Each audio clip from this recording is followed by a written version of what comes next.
நம்ம போன பதிவுல பார்த்திருப்போம். அதாவது ஒரு வீடியோ வந்து அதுலயும் இதுலயும் செந்தில் டிகோ, செந்தில் டிஃபென்ஸ் மாறி மாறி வரும். ஸோ 2 சேனலுமே பார்த்துக்கோங்க.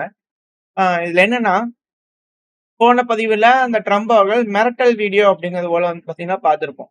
ஸோ அதுல இருக்கக்கூடிய ஒரு மிக முக்கியமான வேர்ட யாருமே வந்து பார்த்தீங்கன்னா, ஹைலைட் பண்ணல. அத எல்லாருமே பார்க்கணும் அப்படிங்கிறது போல ஹைலைட் பண்ணி காமிச்சிருக்காங்க பல analyst. At a appropriate moment. So அந்த சர்ப்ரைஸ்க்காக வெயிட் பண்ணிட்டு இருக்காரு ட்ரம்ப் அவர்கள் அப்படிங்கிறது புரிஞ்சுக்கலாம். அது சரியான தருணத்துல எங்களோட ராணுவம் கொஞ்சம் நஞ்சம் மிச்சம் மீதி ஈரான்ல இருக்கிறத முடிச்சிருவோம் அப்படிங்கிறது போல வந்து பாத்தீங்கன்னா அதுல இருக்கக்கூடிய லைன். ஈரான் வந்து பாத்தீங்கன்னா ஈரான் மேல அமெரிக்கா திரும்பவும் தாக்குதல் பண்றதுக்கு பாத்துக்கிட்டு இருக்காங்க. எப்படி எந்த டைம்ல அமெரிக்கா அட்டாக் பண்ண ஆரம்பிப்பாங்க அப்படிங்கறத இதுல இருக்கக்கூடிய விஷயம். இதை வச்சு பார்க்கும்போது எந்த நேரமும் வந்து பாத்தீங்கன்னா இந்த சீஸ் ஃபயர் பிரேக் ஆகலாம். அமெரிக்கா வந்து பாத்தீங்கன்னா ஈரான் அசரக்கூடிய அந்த ஒரு டைம்ல ஹெவியா அடிக்கணும் அப்படிங்கிற பாக்குறாங்க. அந்த டைம்ல நேவல் பிளாக்கேடையும் ஓபன் பண்ணும் அப்படிங்கிற பாக்குறாங்க. ஈரானோட தெற்கு பகுதிகளில் ஹெவியான அட்டாக் இருக்கலாம் அப்படிங்கறத எக்ஸ்பெக்ட் பண்ணப்படுது. இது எந்த மாதிரியான ரிசல்ட்ஸ் அமெரிக்கா கொடுக்க போகுது அப்படிங்கிறது தெரியல. ஆல்ரெடி வேவ் 1 பார்த்துட்டாங்க. அதுல பெருமளவுல கை கொடுக்கல. இப்ப வேவ் 2க்காக வந்து பாத்தீங்கன்னா சரியான தருணத்துக்கு வெயிட் பண்றாங்க. இதே போலதான் பிப்ரவரி 28 தாக்குதல் நடக்கிறதுக்கு முன்னாடி எல்லாத்தையும் கொண்டு வந்து குழுமி வச்சு எல்லாம் ரெடி ஆகி இருந்தாங்க. இப்ப அது இத்தனை நாள் 40 நாள் முடிஞ்சதுக்கு அப்புறம் இப்போ ஒரு பேச்சுவார்த்தை ரெஸ்ட் எடுத்திருக்காங்க. இப்ப திரும்பவுமா அப்படிங்கிற கேள்விகள். எந்த நேரமும் வந்து பாத்தீங்கன்னா தாக்குதல் ஆரம்பிக்கலாம். நேவல் பிளாக்கேடுங்கிறது இப்ப இம்போஸ் ஆயிருக்கு. ரிசம்ஷன் ஆஃப் வார் எந்த டைம்லயே ஆரம்பிக்கலாம் அப்படிங்கிறது போலதான். இதுல என்னன்னா இந்த பேச்சுவார்த்தை ஏன் இந்த அளவுக்கு சீரியஸா வந்து பாத்தீங்கன்னா இந்த விஷயங்கள் போயிட்டு இருக்கு. ஏன் அமெரிக்கா இதை பேசி முடிச்சிருக்கலாம்ல, இந்த ஏர் பேட்டிலேயே முடிச்சிருக்கலாம் இல்லையா, வேற மாதிரி ஏதாவது பேசிருக்கலாம் இல்லையா, ஏன் வந்து இது இன்னும் இப்படி இருக்கு அப்படின்னா, பேச்சுவார்த்தை நடக்கக்கூடிய சமயத்துல நடந்துட்டு இருக்கக்கூடிய சமயத்துல ஒரு விஷயம் நடந்துச்சு. அது மெலினா ட்ரம்ப் அவர்கள். யாருன்னா இவங்க ட்ரம்ப் அவர்களோட மனைவி, ஃபர்ஸ்ட் லேடி ஆஃப் அமெரிக்கா. அவங்க திடுதுப்புன்னு மீடியாக்கள் முன்னாடி அப்பியர் ஆகி இங்க பாருங்க, எனக்கும் ஜெஃப்ரி எப்ஸ்டீனுக்கு எந்த கனெக்ஷனும் இல்ல. ஜெஃப்ரி எப்ஸ்டீன் ஒண்ணு என்னைய வந்து ட்ரம்ப் அவர்களுக்கு அறிமுகப்படுத்தல. நான் வந்து பாத்தீங்கன்னா ட்ரம்ப் அவர்கள் ஒரு மீட்டிங்ல பார்த்தேன். பிளா பிளா பிளா பல்வேறு விஷயங்கள் வந்து பாத்தீங்கன்னா மெலினா ட்ரம்ப் அவர்கள் வந்து பண்ண பேசுறாங்க. இது வந்து அங்க ஒரு குடும்ப பிரச்சனை. யாருக்கு அறிமுகப்படுத்தினா என்ன, அது ஜெஃப்ரி எப்ஸ்டீன்ங்கிறவர் எப்பேற்பட்டவர்னு தெரியும். இது எப்படி அப்படிங்கிறது தெரியல. ஏன்னா ஜெஃப்ரி எப்ஸ்டீன் அவர்களுக்கும் இஸ்ரேலுக்குமே கனெக்ஷன் இருக்கு, அது ராணுவத்துக்குமே கனெக்ஷன் இருக்கு அப்படிங்கிற விஷயங்கள்லாம் எல்லாம் வச்சிருந்தாரு அப்படிங்கிற பல்வேறு விஷயங்கள் நம்ம சேனல்ல பார்த்திருப்போம். இது போல பல்வேறு விஷயங்கள் இருக்கு. அமெரிக்காவை க்ளோஸா மானிட்டர் பண்றவங்களுக்கு தெரியும் இவர் யாரு, எப்பேற்பட்ட கை அப்படிங்கிறது போல. அவங்களுக்கும் இவங்களுக்கும் என்ன திடீர்னு என்ன வந்து இந்த இவங்க பேசிட்டு இருக்கிறாங்க அப்படிங்கிறது போல ஒரு கேள்விகள் இருக்கு இல்லையா. இதுக்கு வந்து பாத்தீங்கன்னா ஒரு வீடியோ, ஒரு சின்ன வீடியோ, இது உண்மையா பொய்யா அப்படிங்கிறதே தெரியல. ஆனா மெலினா ட்ரம்ப் அவர்கள், யாரு, டொனால்டு ட்ரம்ப் அவர்களோட மனைவி ஜெஃப்ரி எப்ஸ்டீனோட வந்து பாத்தீங்கன்னா கொஞ்சம் இருக்கிற மாதிரி வந்து பாத்தீங்கன்னா வீடியோ பதிவை யாரோ வைரல் பண்ணி விட்டாங்க. யாரோ அப்படிங்கிறதுக்கு பதிலா இமானுவேல் மேக்ரான் அவர்கள் ஷேர் பண்ணி விட்டாரு அப்படிங்கிறது போல ஒரு விஷயம். இது ஃபேக்ட் செக் பண்ணி உண்மையா பொய்யா அப்படிங்கிறது யாருக்குமே தெரியல. அது ஒரு சைடு போயிட்டு இருக்கு. மெலினா ட்ரம்ப் அவர்கள் வந்து பாத்தீங்கன்னா கொஞ்சம் பார்த்து என்னன்னு கேளுங்க, விசாரிங்க அப்படிங்கிறத வந்து பாத்தீங்கன்னா சொல்லியிருக்கிறாங்க. இதுல இருந்து என்ன தெரியுது அப்படின்னா, ட்ரம்ப் அவர்களுக்கு அழுத்தங்கள் அப்படிங்கிறது பல்வேறு வகையில, அதாவது இந்த எப்ஸ்டீன் கேஸ் வந்ததுக்கு அப்புறம் தான், ரொம்ப பெருமளவுல வர்றதுக்கு அப்புறம் தான் அதுல இருக்கக்கூடிய செய்திகள்லாம் வந்துட்டே இருக்கத்தான் வந்து பாத்தீங்கன்னா ட்ரம்ப் அவர்கள் இது போல ஒரு முடிவுகள் எடுத்தாங்க. ஈரான் மேல அட்டாக். அது வரைக்கும் வந்து பாத்தீங்கன்னா வேற மாதிரி இருந்தது. இந்த இப்ப வந்து பாத்தீங்கன்னா எப்ஸ்டீனோட ஃபேஸ் இன்னும் பில்லியன் கணக்கா இருக்குதுங்கிறாங்க, ரிலீஸ் ஆகல. ஆனா அவர் அமைதியா இருக்க ஃபைல்ஸ் வந்துட்டே இருந்தது. லட்சம் முறை அவர் பேர் அடிபடுது அப்படிங்கிறதோட வந்துட்டே இருந்தது. இன்னும் பில்லியன் கணக்கான ஃபைல்ஸ் இருக்கால, ரிலீஸே ஆகல அப்படிங்கிறதோட சொல்லிட்டு இருந்தாங்க. இப்ப என்ன அதோட பேச்சே அடிபடல அப்படிங்கிறது போல இருந்ததா. இப்ப பேச்சுவார்த்தைன்னு வந்த உடனே என்ன ஆச்சு, திரும்பி எப்ஸ்டீன் ஃபைல் வந்துருச்சு. அதான் குடுமையிலேயே கொண்டு போய் வச்சிருக்காங்க. யாரு, மெலினா ட்ரம்ப் அவர்கள் மேலேயே கொண்டு போய் வச்சிருக்காங்க. இதுல வந்து பாத்தீங்கன்னா பார்க்கும்போது அமெரிக்கால இருக்கக்கூடிய நபர்கள் தான். அதுவும் அலெக்சி ஜோன்ஸ், இவரும் ஒரு ஒன் ஆஃப் த ரேடியோ ஃபேமஸான ஒரு நபர் அமெரிக்கால. என்னப்பா நீ சும்மா ஒருத்தங்க இருக்கிறாங்க, அவங்க வந்து பேசுறாங்க அப்படின்னா நீ அந்த செய்தியில வந்துட்டு பேசுறியே, அதெல்லாம் நியாயமா அப்படிங்கிற உங்களுக்கு ஒரு கேள்வி வரலாம். கரெக்டான கேள்விதான் யுவர் ஆனர். நம்ம ஃபாலோ பண்ணக்கூடிய நபர்கள்னா எந்த அளவுக்கு கொஞ்சம் நல்ல நபர்கள், இந்த அனலிஸ்ட் சொல்றேன் இல்லையா, அப்படிங்கறத நீங்க பார்க்கணும்னா, இதே அமெரிக்காவோட அதிபரான டொனால்டு ட்ரம்ப் அவர்கள், தேவ தூதர் அவர்கள் இன்ஃப்ளூயன்சர்ஸ் அட்டாக் பண்ணி ஒரு போஸ்டர் போட்டாரு. அதுல அலெக்சி ஜோன்ஸ் அவர்களோட பேரும் இருக்கு. டக்கர் கால்சன் அவர்கள், அலெக்சி ஜோன்ஸ் அவர்கள், இது போல பல நபர்கள் இருக்காங்க. ஸோ இவங்க எல்லாருமே இன்ஃப்ளூயன்சர்ஸ், மிக முக்கியமான ஒரு நபர்கள். பொலிட்டிக்கல் ரீதியா பேசக்கூடிய விஷயங்கள், செய்தி சார்பா வந்து பாத்தீங்கன்னா சொல்லக்கூடிய நபர்கள். இது கூட இன்னும் நிறைய பேர் இருக்காங்க. நிறைய பேர்த்த நான் ஃபாலோ பண்றேன். ஸோ அவங்க சொல்லக்கூடிய விஷயங்கள், சாராம்சங்கள் தான் உங்ககிட்ட நான் சொல்லிட்டு இருக்கேன். அனலிஸ்ட் சொல்றாங்க அப்படிங்கிறது போல. ஸோ அலெக்சி ஜான்ஸ் அவர்கள் எந்த அளவுக்கு வந்து பாத்தீங்கன்னா ஒரு மிக முக்கியமான பர்சனா இருந்தா, ட்ரம்ப் அவர்களை, ஒரு நாட்டோட அதிபர், அவரோட பேர் சொல்லுவாங்க. அதுதான் இதுல இருக்கக்கூடிய விஷயம். ஸோ நீங்க புரிஞ்சுக்குவீங்கன்னு நினைக்கிறேன் எந்த அளவுக்கு அத்தாரிட்டேட்டிவ் இம்பார்ட்டன்டான ஒரு பர்சன் இவரு அப்படிங்கிறதுல. சும்மா லேஸ்ல எல்லாம் வந்து பாத்தீங்கன்னா எந்த நியூஸ் எடுத்து வரல. ஸோ மெயினான ஒரு விஷயம் இதுல அவர் என்ன சொல்றாரு அப்படின்னா, இந்த மெலினா ட்ரம்ப் அவர்கள் ட்ரம்ப் அவர்களை விட்டு வெளியே போறதுக்கான வேலைகளை பாக்குறாங்க. அவங்களுக்கு நல்லா தெரியுது, ஷி நோஸ் அப்படின்னா அவங்க ஒய்ஃபுக்கு நல்லா தெரியுது இந்த ஷிப்பு மூழ்கிட்டு இருக்குதுன்னு. யாரு? அமெரிக்கால இருக்கிறவங்களே சொல்றாங்க ட்ரம்ப் அவர்களோட கப்பல் மூழ்கிட்டு இருக்குது அப்படிங்கிறது போல.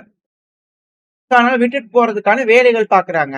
அவ்வளவுதான், மத்தபடி ஒண்ணும் இல்லை அப்படின்னா பல்வேறு விஷயங்கள் நம்ம ரொம்ப டீப்பா போக வேணாம். நான் ஆல்ரெடி எல்லாம் டீப்பா வந்து பாத்தீங்கன்னா இறங்கி போய் பண்ணிக்கிட்டு இருக்கிறாங்க. நம்ம டீப்பா பண்ண வேணாம். நீங்க புரிஞ்சுக்குவீங்கன்னு நினைக்கிறேன் என்ன மாதிரியான ஒரு விஷயங்கள் இங்க நடக்குதுன்னு சொல்லிட்டு. ஸோ இது அழுத்தங்கள் வந்து பாத்தீங்கன்னா ட்ரம்ப் அவர்கள் சுயமா எடுக்கிறாரா, முடிவுகள் எடுக்கிறாரா, இல்ல அழுத்தத்தின் காரணமாக இது போல நடக்குதா அப்படிங்கிற கேள்விகள் தான் திரும்ப திரும்ப வந்துகிட்டு இருக்கு. பார்ப்போம் இதுல என்ன மாதிரியான விஷயங்கள் வர இருக்குன்னு சொல்லிட்டு. ஏன்னா இது 3ஆம் உலக போருக்கு வந்து பாத்தீங்கன்னா எல்லா நாடுகளையும் கூட்டிட்டு போய் விடும். அதுதான் இதுல இருக்கக்கூடிய பெரும் பிரச்சனை. எந்த அளவுக்கான தாக்குதல்கள் வீரியம் நடக்குதோ அது பேராபத்துகளை உண்டாக்கும். ஒரு நபர் செய்யக்கூடிய தப்ப வச்சு மிரட்டிட்டு இருக்கிறதுனால, ஒரு நபர் செய்யக்கூடிய தப்பு, அந்த தப்பை சுட்டிக்காட்டு மிரட்டி அடுத்தடுத்த ஆதாரங்கள் மக்கள் முன்னாடி கொண்டு வர்றதுனால, அவர் ஆளுகின்ற அரசாங்கத்தோட டாப்பா இருக்கிறதுனால, அவரை வச்சு நம்ம வேலையை வாங்கிக்கலாம் அப்படிங்கிற செஞ்சிடும். ஒரு கட்டத்துக்கு மேல அது சரி வராது அப்படிங்கறத இது இருக்கக்கூடிய பாயிண்ட். இது மேலும் மேலும் சிம்சன் ப்ரெடிக்ஷனை தான் வந்து பாத்தீங்கன்னா உறுதி செய்யற மாதிரியான ஒரு வேலைகள் நடக்குது. ஏன் அப்படின்னா இந்த போர்ல வந்து பாத்தீங்கன்னா அமெரிக்கன்ஸ்க்கு பெருமளவுல இன்ட்ரெஸ்டே இல்லை.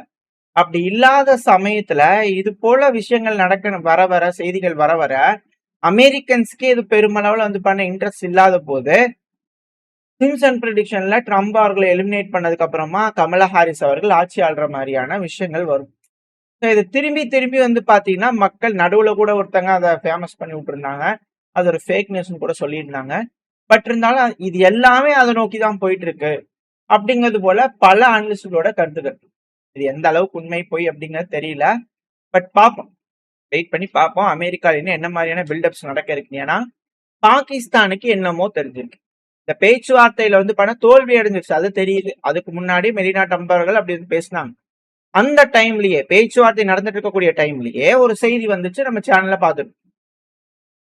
பாகிஸ்தான் ட்ரூப்ஸை வந்து பாத்தீங்கன்னா டிப்ளாய் பண்ணிக்கிறாங்க சவுதி அரேபியால 13,000 மிலிட்டரி பர்சனல்ஸ், அது கூடவே விமானங்கள், இது போல விஷயங்கள்லாம் டிப்ளாய் பண்ணியிருக்காங்க அப்படிங்கிறது போல. ஏன்னா ஃப்ரேம் ஒர்க் இருக்கு, நாங்க அக்ரிமெண்ட் போட்டிருக்கோம். ஸோ அதன் அடிப்படையில உதவ வேண்டியது எங்க கடமை, நாங்க டிப்ளாய் பண்றோம். ஏன்னா ஆல்ரெடி தெரிஞ்சிச்சு பாகிஸ்தானுக்கு பேச்சுவார்த்தை ஃபெயிலியர் ஆக போகுது. இப்ப பாகிஸ்தான் சவுதியில கொண்டு போய் ட்ரூப்பை டிப்ளாய் பண்றாங்கன்னா, அப்ப பாகிஸ்தான்ல இருந்து ஈரான் அடிக்க மாட்டாங்களா அப்படின்றக்கெல்லாம் அடிக்க மாட்டாங்க. இப்ப பாகிஸ்தான் டைரக்டா ஈரானுக்கு எகென்ஸ்டா போர்ல என்டர் ஆக மாட்டாங்க. ஒருவேளை அது நடக்குதுன்னா, இன்கேஸ் ஈரான் ஜெயிச்சிட்டாங்கன்னா அடுத்து ஊனிடுவாங்க. 3 சைடு வந்து அடிச்சாங்க அப்படின்னா அவ்வளவுதான், பாகிஸ்தானால ஒன்றும் செய்ய முடியாது.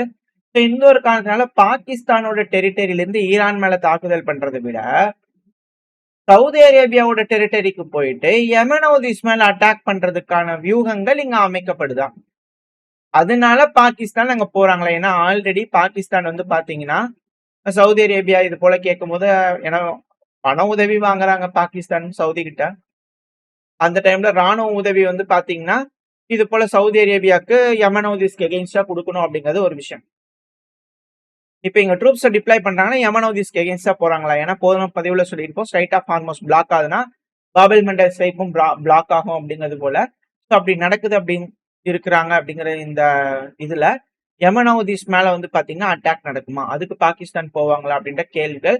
ஸோ இந்த பிராந்தியம் முழுவதும் யுத்தகலமா மாறுறதுக்கான ஒரு தருணம் வந்துருச்சாம். அதுக்காக தான் இந்த சீஸ்ஃபயர் ஹோல்ட் ஆயிருக்கா? அப்படின்ற கேள்விகள் இருக்கு.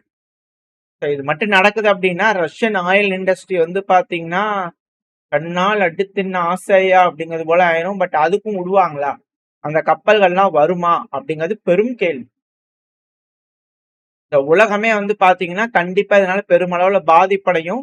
இதைத்தான் உங்ககிட்ட ஃபர்ஸ்ட் சொன்னா, ஒரு நபர் செஞ்ச தப்பு இப்ப ஆதாரங்கள் வர வர உலகத்தையே வந்து பாத்தீங்கன்னா, ஒரு கிரைசிஸ்குள்ள கொண்டு போற அளவுக்கான ஒரு யுத்தத்தை இனிஷியேட் பண்ணி அதை தொடர்ந்து நடக்க வைக்க ட்ரை பண்றாங்களா? அப்படிங்கிறது போல. ஸோ இது ஃபினான்ஷியல் ப்ராப்ளம்ஸ் அப்படிங்கிறத விட எக்கனாமிக்கல் ப்ராப்ளம், கிரைசஸ் பல நாடுகளுக்கும் வந்து பாத்தீங்கன்னா வர ஆரம்பிச்சிடும். அது மட்டும் இல்லாம இங்க இந்த ரீஜியன்ல கல்ஃப் நாடுகள் அமெரிக்காவோட ஆயுதங்கள் இல்லாம சவுதி அரேபியா, கத்தர், யுஏஇ இவங்க எல்லாரும் அமெரிக்கா கிட்ட இருந்து அதிகமா ஆயுதம் வாங்கக்கூடிய நபர்கள். இவங்க எல்லாரும் யூகே, சவுத் கொரியா, உக்ரைன் இது போல நாடுகள் கிட்ட போய் ஆயுதங்கள் வாங்கிட்டு இருக்காங்க அப்படிங்கிற செய்திகள் வந்துகிட்டு இருக்கு. ஸோ அதிகப்படியான ஆயுதங்கள் இப்ப சைனா வந்து ஆயுதங்களை ஈரானுக்கு கொடுக்கறதா சொன்னாங்க. அப்படி கொடுத்தா பிரச்சனையாகும் அப்படிங்கிற ட்ரம்ப் அவர்கள் மிரட்டினார். அப்ப இங்க இருக்கக்கூடிய மத்திய கிழக்குல இருக்கக்கூடிய நாடுகள்லாம் வந்து பாத்தீங்கன்னா இப்போ ஆயுதங்கள் வாங்குறாங்கன்னா எப்படி? ஸோ முழு மிடில் ஈஸ்டுமே வந்து பாத்தீங்கன்னா யுத்தத்துக்கு போதா அப்படின்ற கேள்விகள். ஸோ இது நடக்குது அப்படின்னா கண்டிப்பா குளோபல் கிரைசிஸ் வந்துச்சுன்னா பல நாடுகளும் யுத்தத்துல இறங்கிடுவாங்க அப்படிங்கிற அச்சங்கள் இருக்கு. அது போல எதுவும் இல்லாம பேசி தீர்த்துக்கிட்டாங்கன்னா பரவாயில்ல. அது மட்டும் இல்லாம இன்னொரு மிக முக்கியமான ஒரு விஷயம் யூரோப்ல நடந்திருக்கு. ஹங்கேரியில ஆட்சி மாற்றம் நடந்துருச்சு. அதிகப்படியான கூட்டம் வந்து பாத்தீங்கன்னா பீட்டர் அவர்களுக்கு ஆதரவா வந்திருந்தது. அந்த கூட்டத்தை ஓட்டா மாத்திட்டார். திசா பார்ட்டி வந்து பாத்தீங்கன்னா ஜெயிச்சிருக்கு. கிளீன் ஸ்வைப் ஹங்கேரியோட ஆளுகின்ற அரசாங்கம் மார்பன் அவர்களை தோக்கடிச்சிட்டாங்க. பெரும்பான்மையில வந்து தோக்கடிச்சிருக்காங்க. பார்லிமெண்டரி எலெக்ஷன்ல வந்து பாத்தீங்கன்னா புது கட்சி ஜெயிச்சிருக்காங்க. வாழ்த்துக்கள் சொல்லியிருக்காங்க. சூப்பர் மெஜாரிட்டில வந்து பண்ண ஜெயிச்சிருக்காங்க. ஸோ அங்க யூரோப்லயும் வந்து பாத்தீங்கன்னா சூழ்நிலை சரியில்லை.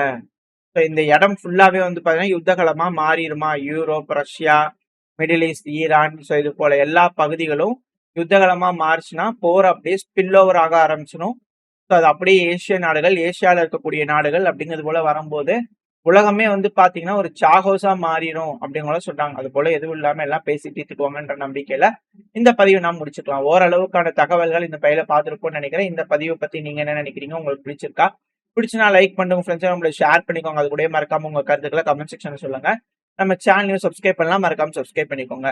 அப்பதான் நம்ம போடக்கூடிய வீடியோக்களை மதிச்சு யூடியூப் 4 பேருக்கு ப்ரொமோட் பண்ணும். உங்களோட அன்பு ஆதரவு எனக்கு எப்ப இருக்கும்னு நம்பிக்கிறேன். அடுத்த பேர் உங்க சந்திக்கிறேன். Very stay safe. பை.